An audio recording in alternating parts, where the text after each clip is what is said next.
You're watching ITU Telecom TV, and this is Executive Insight. And with me today is Professor Simon Saunders, who is the chairman of the Femto Forum. Thanks for joining us, and thanks for participating in this chat about a very interesting development of wireless networks. We see a lot of issues regarding coverage and improving coverage. It seems that Femtocells is a way to enhance home coverage for users, but let's take a step backwards, and if you can tell me, what Femtocells are and how are we right about that? That's the approach. Absolutely. So Femtocells are meeting a demand that's there today and that's growing for the future. What they basically are is a low-power wireless access point that you put in your home or in your office, or maybe even outdoors, on the end of a standard broadband connection, ADSL, fibre, whatever it may be. What it delivers is mobile services in a personal environment. So it delivers all your normal cellular telephone calls, your data services, to standard mobile devices. So the existing 4.6 billion mobile users around the world already have devices in their pockets that are perfectly compatible with Femtocells. What do they get from that? They get improved coverage first and foremost. There's no point in the benefits of potential mobile service if it isn't actually there for you. So those, in the heart of a city or in a remote rural environment, provided they've got some measure of broadband availability, can then get those mobile services. Beyond that, the user experience from Femtocells is very good. So it unleashes the potential of 3G and beyond that into next generation mobile services. So that instead of the headline rates being a relatively distant aspiration, there's something you get routinely all the time when you're connected to your Femtocell. And you discover your phone works better than you thought it did, actually. And then beyond that, you have the chance for new packages of services, bundles of services, which might give you access to more minutes, which might deliver you some special rates for particular things. And also, into the future, we see the opportunities for Femtocells to give you new connected home type services, where you can access devices around the home using your mobile, you can monitor your home remotely, you can get to streaming media content that you wouldn't think of doing over mobile. You'd worry about the speed of it or the cost of it.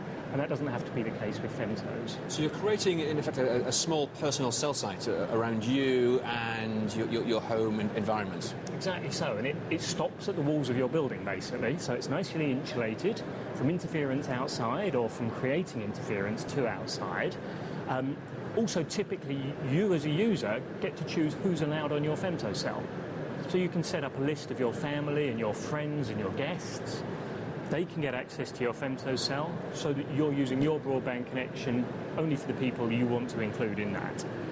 So everybody gets those benefits. In some cases, you'll be able to go to your friends' houses and connect to their Femtocells and build up a network, amongst yourselves, amongst your social network. And do these give operators the ability to be creative with a tariffing and adjust tariffing depending on where you're using it? They do. So for example, there are a number of instances around the world of home zone tariffs, usually delivered using the normal outdoor network. Now, for some people, that means actually all around their village or town, they're always at home. And although that may be attractive from the end user's perspective, it's expensive for the operator. All it does is reduce the revenue. What you can do with Femtocells is really target that service on the home when you're actually in that location.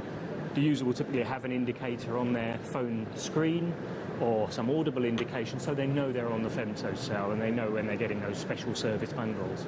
In fact, in some cases, we've seen people actually change the personality of the phone as you step into the Femtocell. So you see different apps available to you when you're in the home to those you see in the wider network. So lots of possibilities there.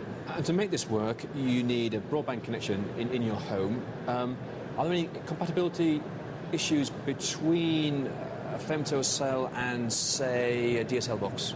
No, they're very much designed to work well over those existing standard, even low-end broadband connections.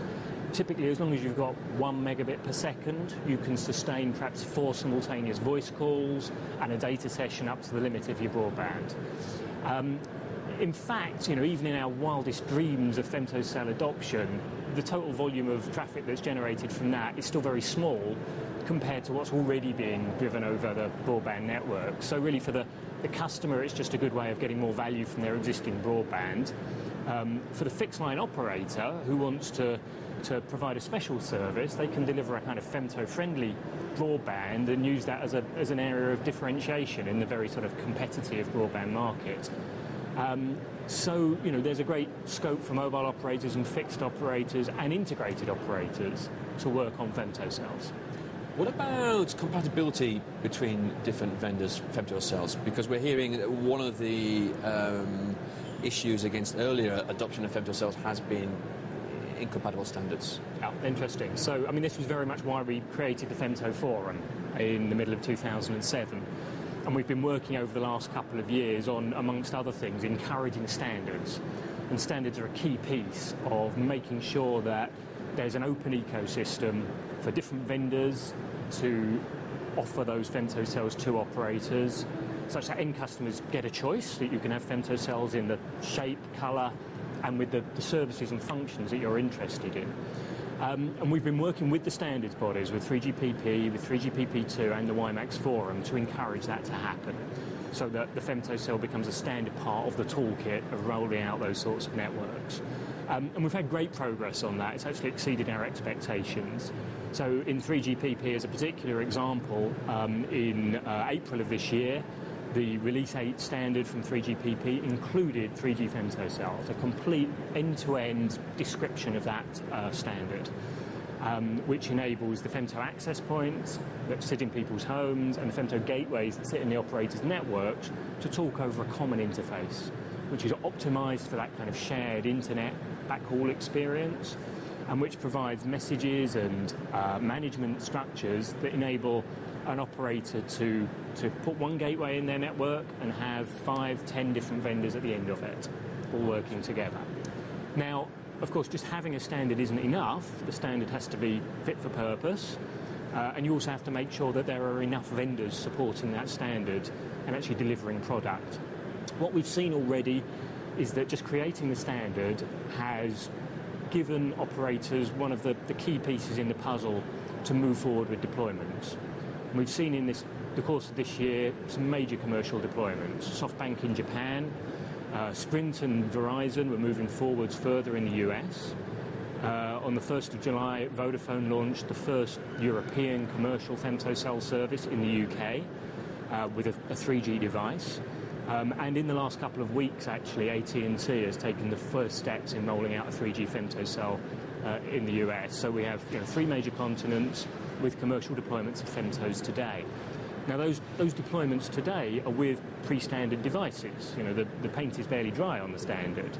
But what we're looking to do as a forum is in the next 2 or 3 months actually make sure that vendors are actually plugging together, are checking the standard out and are expressing their support for that standard, which is a very important milestone in the longer goal towards a fully open, interoperable ecosystem for femtocells. And can femtocells play a role in the proliferation of ICT access and service access? Can it play a role in social inclusion? I think it can. So today, if you're at the fringes of an existing mobile network coverage, the service you'll get will be degraded. It'll be lower data rates. The speech quality might be one that you wouldn't rely on. You may have to go to a particular room in your house and stand close to the window to get a service. If you bring femtocells into the equation, you can really have a very reliable service in places that will be marginal coverage areas and might not be economical for an operator to cover. And a femtocell is delivered at very affordable price points that the end user can build in as part of their plan or can buy outright and deliver that service if they've got broadband access. It also provides a way to kind of span the digital divide. There are many places where there is actually reasonable broadband availability from a fixed context, but there's no mobile network coverage. And you can quickly deliver a femtocell into that environment. Beyond that, what we're actually seeing is an expanded kind of version of femtocells, where we take the same femtocell technology, building on the economies of scale coming from, if you like, the main market for that, the standards that I've already talked about, and put a femtocell, say, in the middle of a small village, perhaps with a slightly higher capacity and with open access, but building on the important building blocks we've already put in place. And that means that a rural community could deliver their own service with an operator involved in that. So, one broadband connection into the village would provide mobile service for all. We've even seen people using femtocells over satellite connections and actually getting very, very good performance. So that means you could set up a mobile network with perhaps local renewable energy to serve it. It's a very low cost installation by local labour, and get a mobile system on air within 24 hours. And I think that really does bring, some of the ITU's goals, for example, in establishing access to that ICT technology right around the world, actually gives an important part of the solution to that kind of challenge. Great. Well, Simon, thanks very much, and thanks for explaining more about femtocells and where we are today and the opportunities for tomorrow. Thank you very much. Great talking to you.